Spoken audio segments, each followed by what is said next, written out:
Happy morning everyone. ನಾನು ವಿಭಾ. ನಾನು ಒಬ್ಬಳು software engineer. I am a proud mother to 2 daughters. So ನಾನು 2 ಮಕ್ಕಳನ್ನ ನೋಡ್ಕೊಳ್ಳೋಕ್ಕೆ ನನ್ನ ಎನಫ್ ಟೈಮ್ ಕೊಡಬೇಕು ಅಂತ ನಾನು ಮುಂಚೆ ಡಿಸೈಡ್ ಮಾಡ್ಕೊಂಡಿದ್ದೆ. ಯಾಕಂದರೆ this is very crucial stage.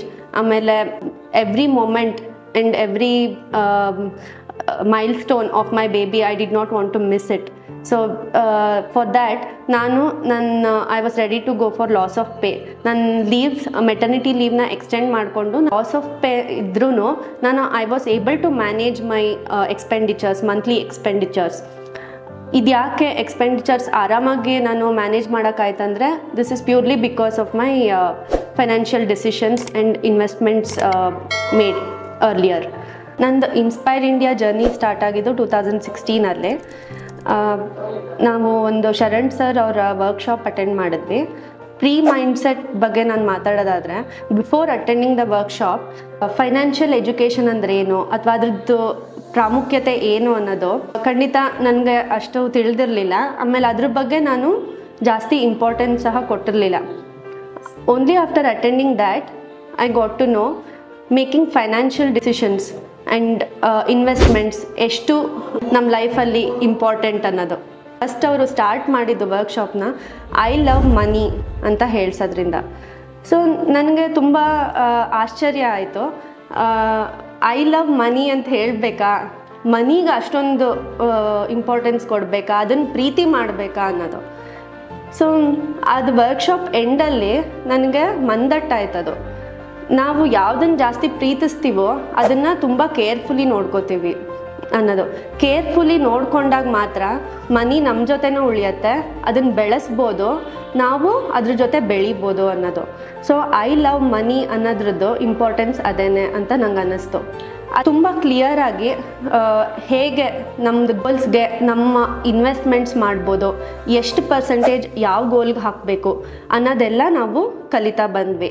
Targets achieve ಮಾಡ್ತಾ ಇದ್ದಾಗ, ನಮ್ಮದು ಗೋಲ್ಸ್ ಎಲ್ಲ ಕ್ಲಿಯರ್ ಆಗಿದ್ದಾಗ, ನಮ್ಮ ಸ್ಯಾಲರಿ ಅಥವಾ ನಮ್ಮ ಅರ್ನಿಂಗ್ಸ್ ಏನಿದೆ ಅದು ಕರೆಕ್ಟಾಗಿ ಸ್ಪ್ಲಿಟ್ ಆಗಿದ್ದಾಗ ನಮ್ಮ ಎಕ್ಸ್ಪೆಂಡಿಚರ್ ಸಹ ನಾವು ಆರಾಮಾಗಿ ಮಾಡ್ಬೋದು. ಸೊ ಇದೇ ನನಗೆ ಅನ್ನಿಸ್ತು.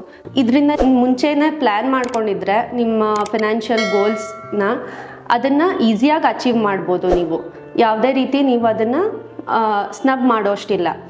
ಇದೇ ರೀತಿ ನಾವು ರಿಟೈರ್ಮೆಂಟ್ ಕೂಡ ಮಾಡ್ಬೋದು, ರಿಟೈರ್ಮೆಂಟ್ ಗೋಲ್ ಸೆಟ್ಟಿಂಗ್ ಕೂಡ ಮಾಡ್ಬೋದು. ಈಗ ಹೇಗೆ ನಾವು just 6 months or 1 year loss of pay without monthly salary if we are able to manage, so ನಾವು ಲಾಂಗ್ ಟರ್ಮ್ ಇನ್ವೆಸ್ಟ್ಮೆಂಟ್ಸ್ ಮಾಡಿಕೊಂಡು ನಮ್ಮ ರಿಟೈರ್ಮೆಂಟ್ ಕೂಡ ಈಸಿಯಾಗಿ ಮ್ಯಾನೇಜ್ ಮಾಡ್ಬೋದು. ತುಂಬ ಆಸೆ ಇತ್ತು, ನಾವು ಕಾರ್ ತೊಗೋಬೇಕು, ಆಮೇಲೆ ಬೇರೆ ಬೇರೆ ಅಸೆಟ್ಸ್ ಮಾಡ್ಕೋಬೇಕು ಅನ್ನೋದು. ನನ್ನ ಹಸ್ಬೆಂಡ್ಗೆ ಇದರಲ್ಲಿ ನನ್ನ ಬೆಸ್ಟ್ ನಾನು ಕೊಡೋಕ್ಕಾಗಿದೆ ಬಿಕಾಸ್ ಆಫ್ ದೀಸ್ ಇನ್ವೆಸ್ಟ್ಮೆಂಟ್ಸ್ ಅಂತ ನಾನು ಹೇಳೋಕ್ಕೆ ಇಷ್ಟಪಡ್ತೀನಿ. Right planning and right splitting for goals ಮಾಡಿರೋದ್ರಿಂದ ಕಾಂಟ್ರಿಬ್ಯೂಷನ್ ನಾನು ಇದಕ್ಕೆ ಮಾಡೋಕ್ಕಾಯಿತು. ಸೊ ಇದರಲ್ಲಿ ಈಗ ನಾವು ಹೇಗೆ ರೈಟ್ ಟು ಈಕ್ವಾಲಿಟಿ, ವುಮೆನ್ಗೆ ಈಕ್ವಲ್ ಆಪರ್ಚುನಿಟೀಸ್ ಕೊಡಬೇಕು, ಈಕ್ವಲ್ ಸ್ಟೇಜ್ ಕೊಡಬೇಕು, ಪ್ಲ್ಯಾಟ್ಫಾರ್ಮ್ ಕೊಡಬೇಕು ಅಂತ ಹೇಳ್ತೀವಿ, ನಾವು ಇದಕ್ಕೆ ಕಾಂಟ್ರಿಬ್ಯೂಟ್ ಮಾಡಿದ್ದೀವಿ, ವಿ ಆರ್ ಈಕ್ವಲ್ ಅನ್ನೋದು ನಮಗೆ ಖುಷಿ ಇರುತ್ತೆ. My message to all the women out there is just earning doesn't make you financially independent. If you are able to take right financial decisions and make right investments, and if you are able to create wealth properly, then definitely that will lead to financial freedom. And throughout the life, through all your working years as well as retirement years, you will be able to lead a happy and stress-free life. Throughout life ನೀವು equally contribute ಮಾಡ್ಬೋದು. ನಿಮ್ಮ ಎಲ್ಲ passions, ನಿಮ್ಮ ಎಲ್ಲ ಆಸೆಗಳೇನಿದೆ ಅದನ್ನೆಲ್ಲ ಈಡೇರಿಸ್ಕೋಬೋದು. ಅಂದರೆ ನಿಮ್ಮ expenditures ಏನಿದೆ, ನಿಮ್ಮ ಮಂತ್ಲಿ ಎಕ್ಸ್ಪೆನ್ಸಸ್ ಏನಿದೆ, ಅದನ್ನೆಲ್ಲ ನೀವು ವರ್ಕಿಂಗ್ ಟೈಮಲ್ಲಿ ಹೇಗೆ ಮ್ಯಾನೇಜ್ ಮಾಡ್ತಿದ್ರಿ ಅದೇ ರೀತಿ ಮ್ಯಾನೇಜ್ ಮಾಡಿಕೊಂಡು ನೀವು ರಿಟೈರ್ಮೆಂಟ್ ಸಹ ಆರಾಮಾಗಿ ಕಳಿಬೋದು. ಎಲ್ಲ ಮಹಿಳೆಯರಲ್ಲಿ ನಾನು ಇದೇ ಕೇಳ್ಕೊಳ್ಳೋದು, ನೀವು ಏನು ಅರ್ನ್ ಮಾಡ್ತಾ ಇದ್ದೀರಾ ಅದನ್ನು ಪ್ರಾಪರಾಗಿ ಇನ್ವೆಸ್ಟ್ ಮಾಡಿ, ಸೇವ್ ಮಾಡಿ. ಆಮೇಲೆ ನಿಮ್ಮ ಗೋಲ್ಸ್ ಏನಿದೆ, ನಿಮ್ಮ ಆಸೆಗಳೇನಿದೆ ಅದು ಸಹ ಈಡೇರುತ್ತೆ.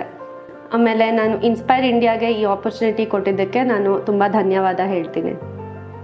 ನಾನು ಎಲ್ಲ ಮಹಿಳೆಯರಿಗೂ ಏನು ಹೇಳೋದಂದರೆ, financial freedom is birth right. Achieve it.